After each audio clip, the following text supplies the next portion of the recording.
Live from the world's capital markets, here are the latest financial headlines brought to you by News Factory.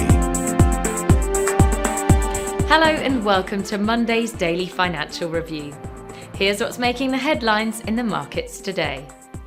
The Dutch retail sales will be released at 4:30 GMT. The Austrian unemployment rate at 7 GMT. Japan's Jibun Bank Manufacturing PMI at 0:30 GMT. Japan's monetary base will be released at 23:50 GMT. China's Caixin Manufacturing PMI at 1:45 GMT. Korea's trade balance at 0 GMT. Those were today's major economic events. And now, moving on to world financial headlines.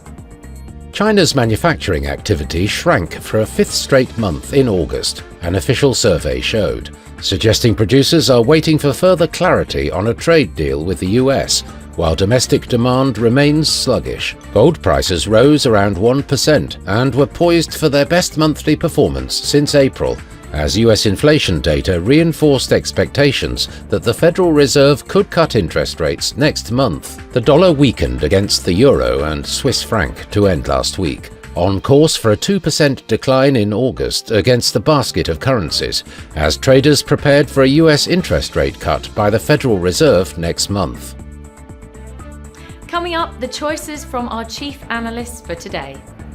The dollar-yen pair traded sideways in the last session. The ROC is giving a positive signal. The Bitcoin-dollar pair saw a minor rise of 0.2% in the last session.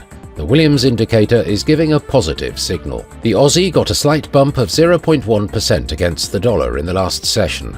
The ultimate oscillator is giving a negative signal. The oil dipped a slight 0.2% against the dollar in the last session. The stochastic indicator is giving a positive signal. We hope that you've enjoyed Monday's financial review. On behalf of all of us here, we wish you a productive trading day. Be sure to join us tomorrow morning for the latest news and events from the financial markets.